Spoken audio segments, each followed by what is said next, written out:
having me, inviting me. Who invited The Economist anyways, but maybe we'll see what happens by the end of this.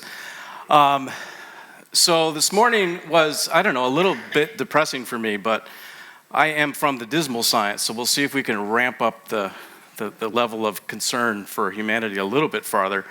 I was asked to give a title many months ago, and I dreamed this up, and then, of course, 2 nights ago, I said, geez, what's the title of my talk? And so I have to come to terms with this. Fairy tale to true crime, shifting economic genre in the age of humans. And I'm inspired, by big history here, right? That big history is ultimately about telling a new narrative. And so when I was thinking about the title, I was thinking about what is the narrative of economics? And I have this kind of continuum in mind, right? So it starts with fairy tale, a type of short story that typically features European folkloric fantasy characters.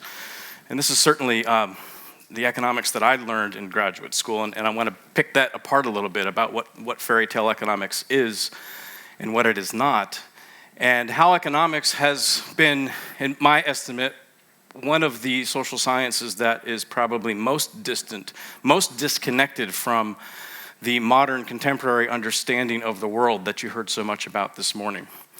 That the fairy tale economics really at the basis of so much of what we teach in introductory courses in economics to quite literally millions of undergraduates every year. Or is the genre of economics shifting towards, and does our work on an economics for the Anthropocene closer to a genre of true crime? A nonfiction literary and film genre in which the author examines an actual crime and details the actions of real people. And for a true crime book, you couldn't do better than my collaborator Peter Brown's new book, Ecological Economics for the Anthropocene, really showing how economic thinking and economic dogma and the discipline of economics is so disconnected from the contemporary scientific understanding of what we're calling the Anthropocene that it's maybe better characterized by a genre of true crime. I told you it would be depressing. So what I'd like to do is walk us through a little bit about the reign of economics, get to a point where I can contrast worldviews from this fairy tale to the true crime genre, give you a sense of the promise that a field called ecological economics brings to bear, a grounding, if you will, of the economic discipline within the natural sciences. A little bit of sense of how ecological economics is maybe being co-opted by an economic worldview, and then conclude with kind of a taste of what you'll hear from Dr. Brown Friday morning as he opens up the day. So the making of a fairy tale, or the superiority complex of economists. So I'm an economist. I was trained as an economist. I certainly look in the mirror, and this is what I see, a kind of much younger, thinner version of myself. My wife constantly reminds me that that's not true, but that's another story altogether. And thankfully, there are sociologists now who study economists. So I'm thankful for an article by a colleague, Marianne, from the University of California, Berkeley, who recently published an article in a top-tier journal called The Superiority of Economists. And Marianne makes the point that economists, first and foremost, have this superiority complex because we make more money and we have influence on the established power structure of in particular, other social sciences.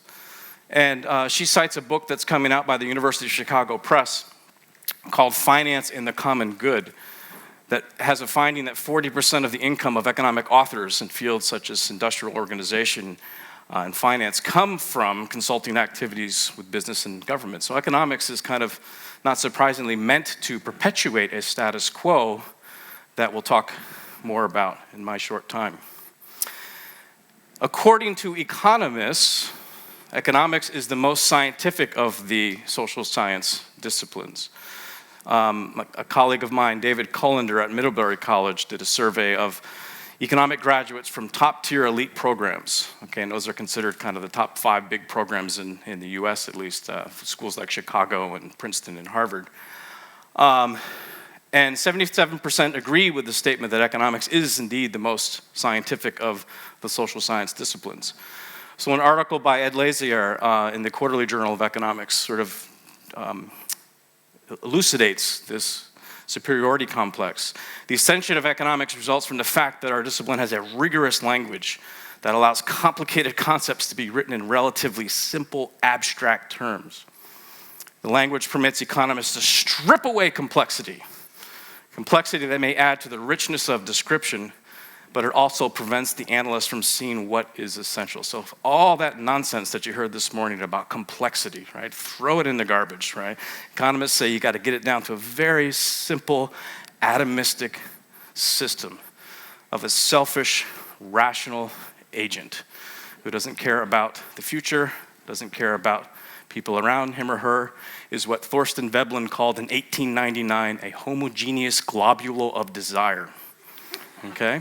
That's the core model of economics. For example, core to economics is a conception of cost-benefit analysis, right?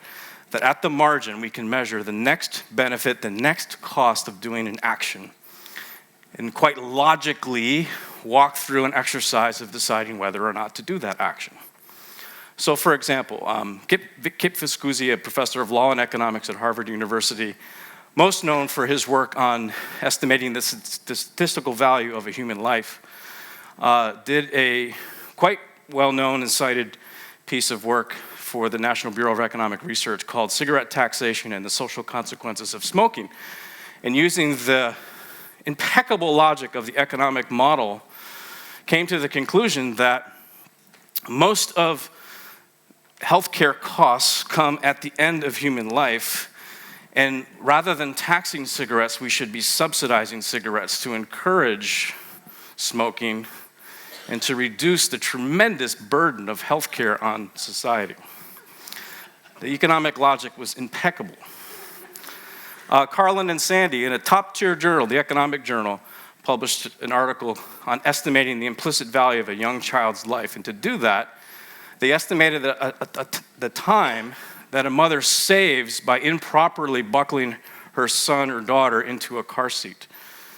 And using that estimate of saved time to come up with a value of a child's life, at least in the United States, of $500,000. And of course, with the cheap currency here, it would be much less than 500,000, right?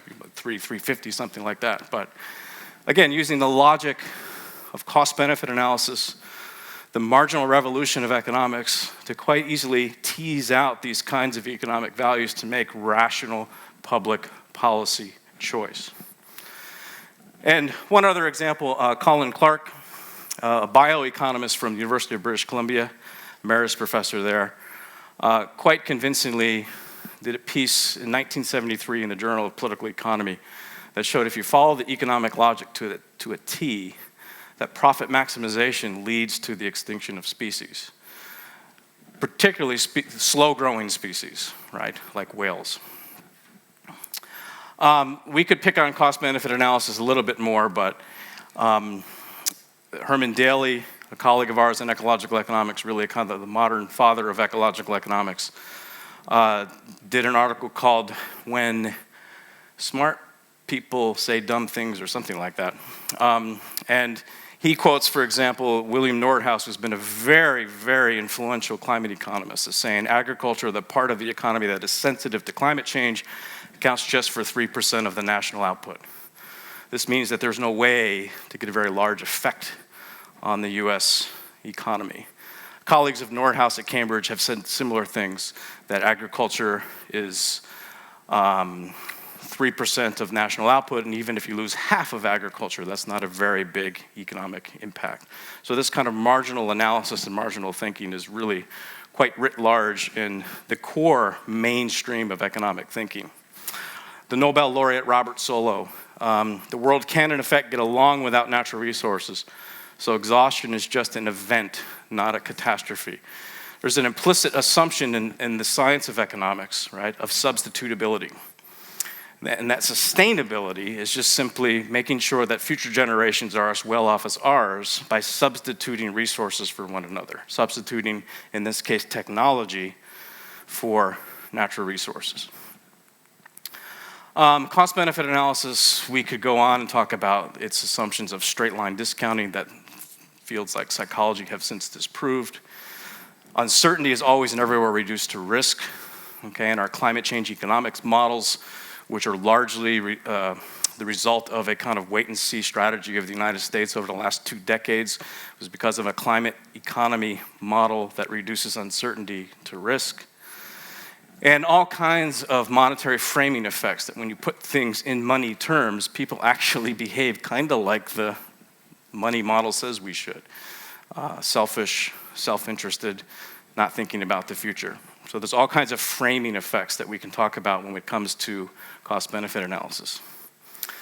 So Marianne Foucault and her colleagues go on to ask the question, what's the secret? You know, why has economics kind of gotten away with claiming to be the queen of the social sciences, gotten away with claiming to be the most scientific, gotten away with this kind of cost-benefit analysis framework that morally and ethically kind of puts the hairs up on your neck? Well, it's a very insular discipline, and certainly we can pick on lots of disciplines for insularity. The purpose of a meeting like this is to kind of break down some of those boundaries between our disciplines, right? And be a little bit more modest in our claims and a little braver to step out of our disciplinary comfort zones. Economists aren't so good at that. The insularity from without and the hierarchy from within is quite extreme. Some research that's been done on publications within economics, publishing in the top 25 journals from the top journal, and economics stands out amongst other social sciences, political science and sociology in this example, as kind of being a discipline that tends to cite itself from its own top-tier journals with its own top-tier authors of those journals in those 5 or 6 top departments. The insularity is also a kind of disagreement with a statement like this. In general, interdisciplinary knowledge is better than knowledge obtained by a single discipline. And economists really stand out here of disagreeing with that statement, right? And a lot of that has to do with that kind of self-referential, insular thinking within the field of economics that I want to make the case is quite dangerous in the Anthropocene. I already mentioned high market demand for services, particularly from powerful, wealthy parties. So someone's benefiting from the status quo. Someone's benefiting from putting economists in a position of power. Tight management of the discipline from the top down. So again, you can parse this out and say this beyond just anecdotally. We know that something like the American Economic Association, the dominant global force in kind of economics education, economics research, is controlled really by just a handful of the departments. And that control hasn't changed much from decade to decade to decade to decade, because we've created a fortress, if you will, around this field of economics that is so dominant within the social sciences and in higher education more generally. So this has led to a lot of self-confidence, okay? A lot of self-confidence of the field of economics. And this self-confidence has led to some significant influence on other social sciences. You look at top-tier management programs, political science programs, finance programs, even psychology to some extent has been influenced by this rational actor model that economists promote, and this cost-benefit analysis framework for public policy choice, right, that economists have carefully crafted. And a growing influence on applied sciences, engineering, natural resource management, and increasingly, particularly in my field of ecological economics, on conservation biology, where conservation biologists now are being forced to make economic arguments to conserve nature, to make economic arguments to protect species, to make economic arguments to survive the Anthropocene.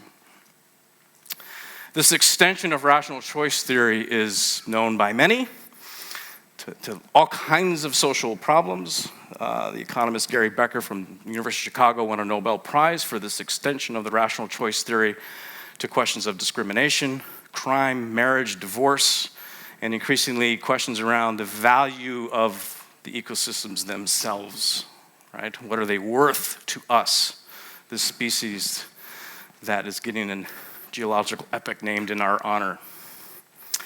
And it's created a generation of brilliant mathematicians. Okay, I would argue, I mean, this basically economics as taught in these top-tier graduate programs is a branch of mathematics. My answer to the fill in the blank is a generation of magical thinkers. What I learned in graduate school was to believe in my whole heart in the magic of the market to solve all our problems. So we got a lot of magic thinkers out there, and I'll contrast these worldviews here in a minute. But if we look at, this is a study that followed these various high school classes in the US from the class of 72, 82, 92, and the courses they took. And certainly, you know, those students in the roaring 80s, right, really a dominant training and a dominant experience they had in school was principles of economics. Just behind phys ed, psychology, and freshman composition. Biology is a little farther down the road here. Some more recent data points to the fact that 40% of undergraduates in North America take a Principles of Economics class. That's over 1 million students are taking an introductory economics class with a kind of worldview that I want to pick apart here.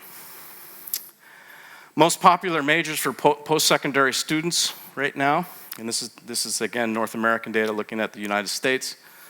Business, the foundations of a business degree is economics. Social sciences and history, so history's in there. Health profession, psychology, education.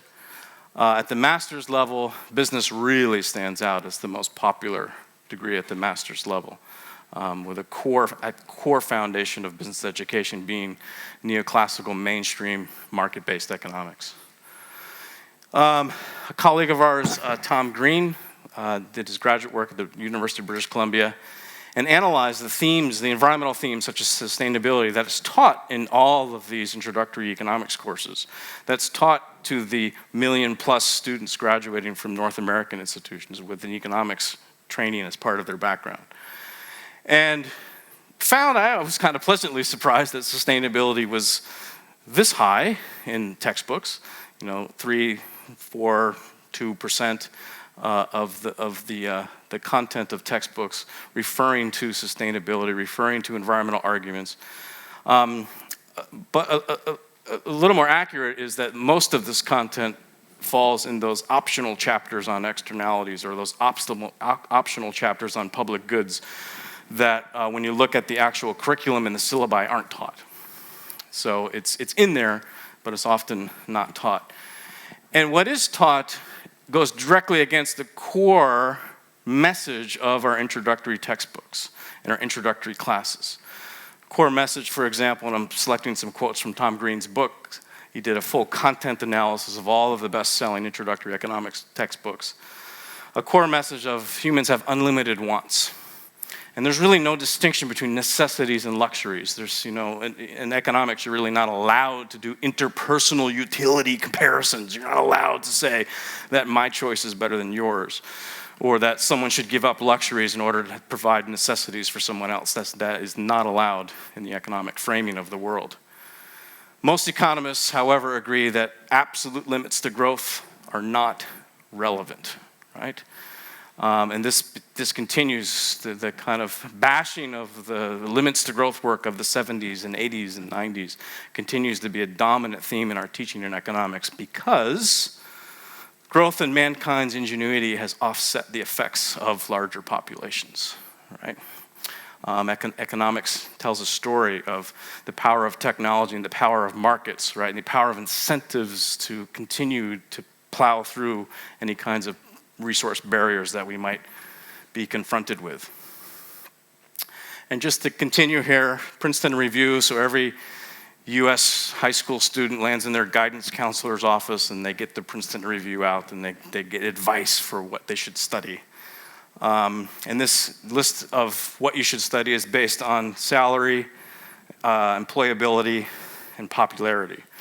And so computer science and communications are right up there, as are government and political science. In most programs, the foundation of political science now is an economic worldview, a cost-benefit framework, business, and economics. In 5 classes every college student should take, no matter what your major, coming from a recent article in USA Today. Finance, accounting, business management, right up there at the top, right? Which makes a lot of sense, right? You want to get out there and be part of the world, part of the Anthropocene, part of this narrative that we tell ourselves, then you better take finance, accounting, business management. Communication, history is there, which is great, and sociology and computer science. So this self-confidence of economists has led to the significant influence on other social sciences, the extension of rational choice theory to many, many, many social problems, the education of thinkers, and I would argue the social acceptance of an economic worldview, and that's what I want to address now. What exactly is this economic worldview all about that I've been alluding to? So I want to develop these contrasting worldviews, if you will, an economic worldview and an ecological worldview, and come back to the field of ecological economics as something that has the potential, at least, to be grounded in a more scientific narrative. So we got to go back to the roots of economics here. Economics, classical economics, as was alluded to this morning, right?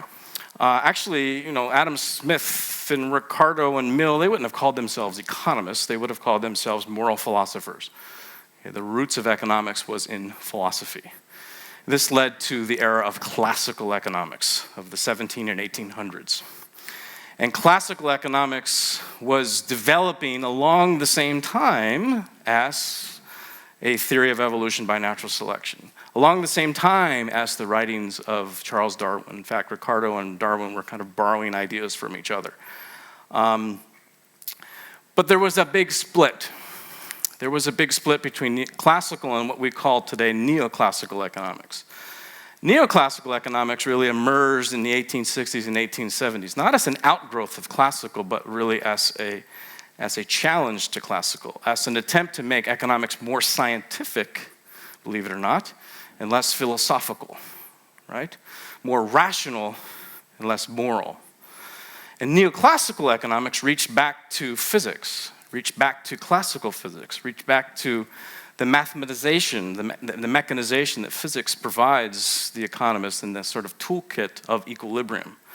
Neoclassical economics led to, in the early 1900s, the building of the general equilibrium framework, which at its core is a micro-foundations synthesis. So you don't really need to worry about the macroeconomy because the macro is just the sum of the parts, is the sum of the micro. And the micro is built on free markets and it's built on just allowing individuals to do what they want to do, unfettered by any kind of moral obligation or government choice or public policy goals. And that became the kind of foundation of the neoclassical model. Whereas classical economics continued on a course that actually was a course that was more unified with the life sciences synthesis, especially of the 40s and 50s. And the question that I pose, especially in a conference on the Anthropocene, is where did the environment land in these two kind of pathways of economics, and where are we today?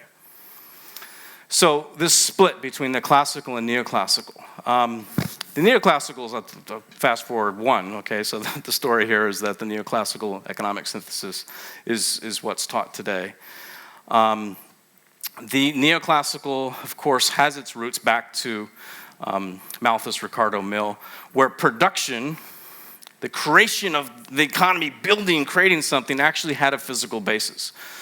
And the early economists studied and thought about the application of labor to the land. And the production function included N, natural resources, or what economists call generally the land, labor, L, and capital K. What happened in the neoclassical revolution is that we kind of dropped N out of the equation. Folks like Walras and Marshall and Peugeot, the kind of creators of the neoclassical revolution of the 1920s and 1930s, went to a source of value that didn't come from labor's application to the land. It was a source of value that came from me wanting what you have, an exchange value, right? An exchange value that could be quite easily described in a model of classical physics. And then post-World War II, Samuelson and Arrow and Solow and the Nobel laureates of our time, post-World War II said, geez, labor is really not a constraint anymore. We can move factories around, we can move people around. And economics became a study of choice, but a choice of how to apply technology, a choice of how to invest in capital, a choice where everything that we conceived of as being valuable or valued came from human-made artifacts, human-made capital. And then what happened when I was in graduate school, when I was studying, is that the Chicago School was the kind of ruling force of the neoclassical trajectory. And capital dropped out of the model. And Nobel laureates and Nobel Prizes were given to people who could come up with clever ways to make something from nothing, to move money around, right? To create value from valueless stuff. And we lost labor, we lost the land, we even lost capital and technology. And this was a trajectory that the neoclassical faith was moving on. So environment was lost. There were many attempts to bring it back in. There's a field called natural resource economics that really has its roots in the 20s and 30s and was working with fisheries biologists and geologists and to say, bring non-renewable resources back into the equation, bring renewable resources back into the equation. But it very neatly, comfortably fit within a kind of worldview of economists, of rational thought, cost-benefit analysis, the marginal revolution that was the neoclassical economic faith. Environmental economics really emerged kind of out of the 1970s. Economists were reacting to, not helping conceive, but reacting to the National Environmental Policy Act in the US, the Clean Air Act, Clean Water Act, these kinds of environmental policy acts that were happening around the world. Economists said, well, geez, we can fit this into our model. We just need to come up with a way to price these things, right? We need to come up with a way with pricing non-market attributes and put them into our production model. And so environmental economics really was about coming up with value equations, how to value the non-market attributes of exchange. So Daly and Cobb, in their book For the Common Good, which is really kind of a historical moment of the development of an ecological economics, said the concentration on money in the market rather than on physical goods, with the concomitant decision to model itself on the methods but not the content of physics, has been characteristic of the whole of modern economics. And this is an important part of the story, right? Because if we're going to try to link economics up to the story of this morning, the story of a physical system that's co-evolving with humans, right?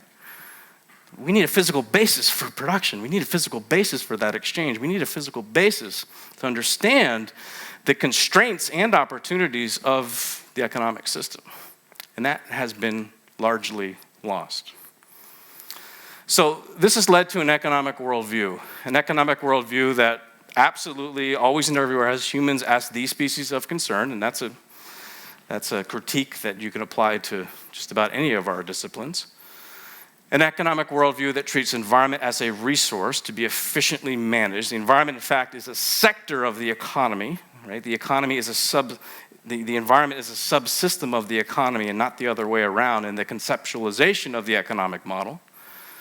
Technology is seen as monotonic and forever increasing and forever getting better, and all these models that climate economists use to look out 100 and 150 years have very aggressive, optimistic assumptions about we can divorce ourselves in the Robert Solow kind of way from the need to even use resources in the future. The unit of analysis is the margin, which is troubling from a scientific point of view because that next marginal step might be your last if it happens to be an irreversible threshold, right? To be thinking about threshold responses of complex socio-ecological systems. But remember, we strip away complexity. The primacy of efficiency. Efficiency is the golden rule in economics, okay? Marginal benefit equals marginal cost. That's the only thing I learned in my PhD at Cornell. If you raise your right hand and say marginal benefit equals marginal cost, I will give you a North American PhD in economics, okay? Because that's the golden rule. That is the golden rule. Everything else is meant to take care of itself. Distribution in the core economic model is given. It's the start of the analysis. Someone tells you how resources are distributed, but you never question how you got there or whether it's a just or unjust distribution. It's the substitutability of inputs, which I've already mentioned, is implicit in the core economic model so that we can kind of divorce ourselves away from, emancipate ourselves, if you will, from our earthly bounds. Always and everywhere we're concerned with conditions of equilibrium.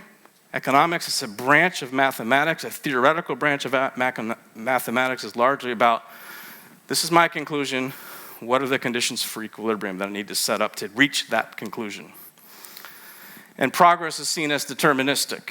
So, ecological economics and an ecological worldview kind of came down this other pathway. Believe it or not, that started in philosophy. But led to the life sciences synthesis, the synthesis of political economy, the economics as a social process, okay, and the synthesis of thermodynamics and the understanding of the kind of core constraints on the economic system as a subsystem of the ecosystem. It's a really important starting point if you're going to believe in science. And fields like systems ecology and complexity science really sort of created the conditions, an alternative view of the economy that today we call ecological economics. A study of the economy built on a foundation of the natural sciences. A study of the economy as a subsystem of the ecological system. A study of the economy that always and everywhere knows that there are constraints to a system that is growing within a finite planetary Earth system. So, foundations of an ecological economics, and I won't go through all of this, but ecological economists have drawn from the moral imperative of the classical economic era, have drawn from notions of the physicality of production, okay? Folks like Quesnay, who did the tableau économique, he was a doctor who was trying to model the economic system on the human body system and keeping track of resources in and waste out. Systems theory, the great traditions of Kenneth Boulding, Howard Odum, Jay Forrester, Donella Meadows, and macroeconomic money and trade critique from Keynes and Schumacher and the great chemist Frederick Soddy and others, all kind of unbelievably were absorbed by and written about in a very transdisciplinary way in the spirit of big history by Herman Daly. Brought together in the late 60s and early 70s with his colleagues from all across these different buckets, if you will, brought together what today we call ecological economics. Daly's contemporary included John Cobb, a theologian he wrote with, Robert Ayres, an economist, Elinor Ostrom, who won a Nobel Prize for her work on the commons, Peter Brown, who won't tell me when he was born. All of these folks kind of were contemporaries of Daly who brought together a scientific narrative of the economic system. This led to an ecological worldview, or I should say drew from an ecological worldview and the conception of the economy, the conception of humans as part of the whole, the economy as a subsystem of the whole, technology as a social process with social goals and social aims, complexity and discontinuity and drawing from complexity science to understand the economic system as a complex co-evolving system. The primacy of scale, not efficiency, where the chief task of the ecological economist is to ask the question, how big should the economy be within the containing, sustaining ecosystem? Distribution as a goal, not as a given. Complementarity of inputs, always and everywhere economic processes require low entropy matter and energy. You can never, the laws of thermodynamics say it so, that you can't produce something from nothing. The reality of disequilibrium in our complex socio-ecological systems, and instead of a kind of story of progress that's deterministic, a story of coevolutionary change. You can see a story that's much more consistent with the big history narrative. And so there was a lot of promise of ecological economics. And about 10 years ago, I did a piece with my colleague John Gowdy asking kind of where ecological economics was going, because it seemed to us at the time we were at this crossroads. We were at this crossroads where we could either double down on the ecological worldview and build the study of the economy as a subsystem of the environment, build the study of the economy built on the foundations of science, or we could be co-opted by an economic worldview that said, sorry, we got to play the game. You got to put dollar values on things if they're worth anything. And so we asked this question, is ecological economics still ecological? I'll jump to the punchline here. What's happened in these 10 years, look at that fact, that's cool, is that ecological economics has drifted. It's kind of, in our opinion, and this is core to Peter's book that I had the honor to write the foreword to, Ecological Economics for the Anthropocene, has lost its way a bit. And that even folks, our colleagues from conservation biology, are looking to mainstream economics to help make economic arguments to protect the natural world. And ecological economics is sort of, the popular notions of it has formed that kind of amenity function, that now we just need to get about valuing the Earth's ecosystems and everything will be just fine. We again can put it back into the economic worldview, we can focus on efficiency, and we don't have to ever have these touchy-feely talks about distribution, and we don't have to worry about science constraints. We can get about our business of economizing the Earth. Since we wrote this article, there's been a lot of great work on asking this question, is ecological economics still ecological? 10 years later, have we chosen wisely? And basically the conclusion is that we've become more of an economic science and less of an ecological science. Just to pluck one of these examples that has claimed that through a rigorous content analysis that ecological economics has drifted towards what we would call environmental economics, pricing, valuation, that sort of thing, to move towards this more pragmatic position that's becoming more shared widely with environmental researchers writ large, that we have to, in order to make a decision, you have to have a price. So we've formed a project to get at this notion of how do we kind of take back an ecological worldview? How do we build an economics built on a scientific narrative? How do we borrow from the framing of big history and this modern scientific synthesis and just build a true science of economics on top of that? And so I'll wrap up here as we move toward an economics for the Anthropocene. There's lots of old maps that we can look to. I suggested some of the sort of moral foundations of classical economists is a great place to start. Daly's book with John Cobb, For the Common Good. If you will, an Ecological Economics 1.0, when ecological economics was first conceived as a life science. Go back to the 1968 article by Herman Daly on economics as a life science. Can you imagine if we could build economics as a life science back in the late 60s, early 70s, where we would be today? And there's new maps. Borderland economics, where economists are crossing the divide to the natural sciences and working in fields such as behavioral economics, experimental economics, neuroeconomics, evolutionary economics, big attempts to cross boundaries between the social science and natural sciences. Fields like evolutionary psychology that are fundamentally making us rethink of this narrow version of that's called Homo economicus, this particular type of Homo sapiens, right? That is this rational actor model that we know from psychology just ain't true. Fields like sociobiology and of course big history that are helping us kind of create new maps for weaving together a more transdisciplinary view of the economy. And so we're finding that not just ecological economics, but economics is at a crossroads, and it's kind of an exciting time in economics because economists are working with, for example, the neurosciences and going, shit, that's not true. This thing in the textbook with the assumptions and the math, we've hooked people up to functional MRI machines and we watch their brains fire and it's not true. What do we do? And so we're starting to see the kind of beginnings of a new kind of economics that's built on scientific understanding of the human animal.